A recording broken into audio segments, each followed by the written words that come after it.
Allah tashi kafadar maza su mai san mu ne a mintan suna muduna ya raru da gida in mun je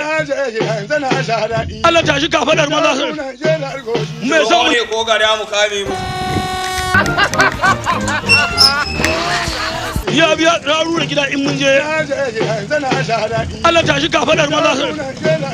mai san mu ne a mintan suna muduna ayyare me yake faruwa ne wallahi an wace take fama da matsalar aljanu shekara 10 kenan in tana yi sai an rufe kofa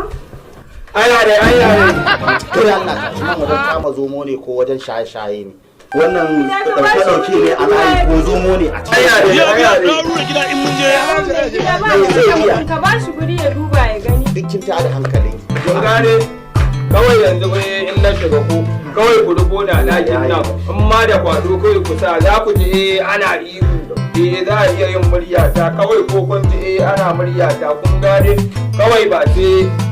kun bude ba ni ne kawai nake ragargazar su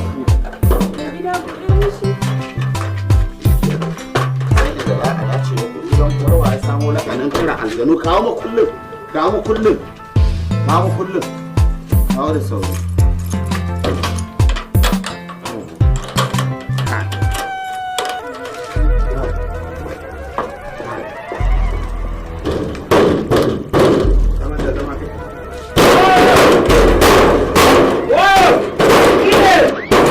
kin ji ma namiji ne ga yanan ku wayo yana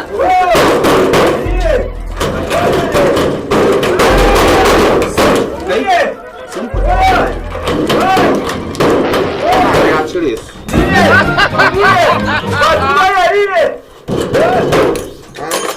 ya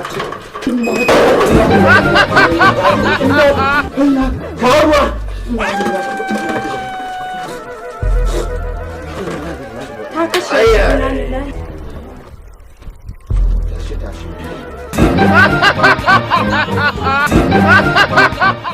haba ne gida ba ka jin magana motar yan uwanka suna kokari wajen samun maka sana'a amma ba ka sani sai dai kai ne ka ɗaukar nuka ba ka nan ba ka can yanzu ka kamar ma ban san abin da ya sami da ita ne ta bibi aka rinka tsinto nama na a titi daga zaria a kano aka tsinto a zaria abin ya faru amma a kano aka tsinto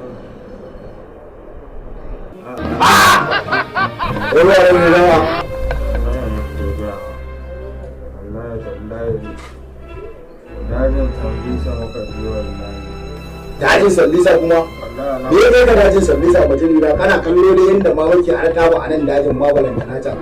ran ya san nake farauta Allah ne ke gawa duk karnukan suka gudu suka ba da abubuwa amma ni kaɗai ne gaba da zaki abubuwa faɗa da zaki isa na ga ban ganka ba da wallahi nake gaya ma ina can sambisa wallahi tallahi Allah ya kyauta Allah da Allah ya za mu haɗe kawai iya dangul kawai mu haɗe nan menene a nan sai ka fito din